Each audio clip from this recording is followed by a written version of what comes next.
বৈষম্যহীন ও দুর্নীতিমুক্ত Chittagong women chamber of commerce and industry চায় অবহেলিত সদস্য ও নারী উদ্যোক্তারা।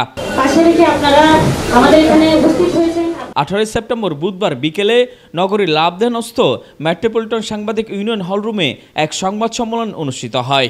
সংবাদ সম্মেলনে লিখিত বক্তব্য দেন Chittagong women chamber of commerce and ইন্ডাস্ট্রির সদস্য নুসরাত হোসাইন। প্রান্তিক পর্যায়ে নারী উদ্যোক্তাদের সম্পৃক্ততা বাড়াতে হবে। বৈষম্যের কারণে তৃণমূল উদ্যোক্তা চট্টগ্রাম উইমেন চেম্বার অব কমার্সের সাধারণ সদস্যরা আগ্রহ হারিয়ে উদ্যোক্তা পেশা থেকে দূরে সরে যাচ্ছে। যারা রাত দিন রোদ বৃষ্টি মাথায় নিয়ে মেলার মাঠে স্টল সাজিয়ে পণ্য বিক্রি করে সেই অর্জিত অর্থে জীবন নির্বাহ করে সংসার চালিয়ে থাকেন এবং যাদেরকে দেখিয়ে উইমেন চেম্বার অব কমার্স বিভিন্ন সুযোগ সুবিধা গ্রহণ করে থাকেন, আজ তারাই অবহেলিত।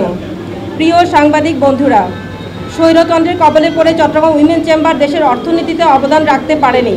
তাদের বলয়ের বাইরের কারোর এই চেম্বারে কর্মকর্তা বা সদস্য পদে নির্বাচিত হওয়ার সুযোগ ছিল না।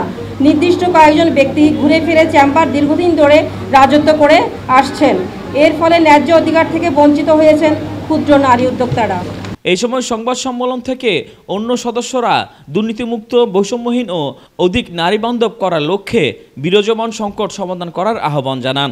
বিগত বছরগুলোতে উনি নারীদের খবর নেয়নি, এমনকি করোনার সময় এই অনলাইন ব্যবসায়ীরা যারা আছে তাদের ইভেন্ট সদস্য যারা ছিল অনেকের ট্রেনিং ফি তারা পরিশোধ করেনি। আমাদের মধ্যে সদস্যদের মধ্যে ট্রেনার থাকার পরেও তারা বাইরে থেকে ট্রেনার এনে এখানে ট্রেনিং কেন দেয় এবং তারা উদ্যোক্তাদের সাথে কেন বাজে ব্যবহার করে।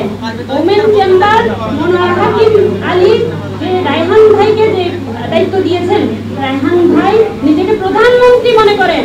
ওনাকে আমরা প্রধানমন্ত্রী হিসেবে মানি না এবং রায়হান সাহেবকে দ্রুত ওমেন চেম্বারের চেয়ার থেকে পদত্যাগ করার জন্য দাবি জানাচ্ছি। আমরা সবসময় বলি আমরা নারী উদ্যোক্তা, আমরা নারীদের নিয়ে কাজ করি এবং আমরা চেম্বারের মাধ্যমে সব জায়গায় কিন্তু আমরা কাজ করে যাচ্ছি।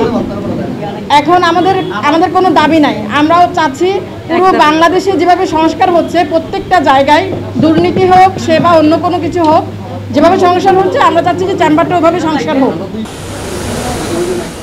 Desk report, media express, Chittagong.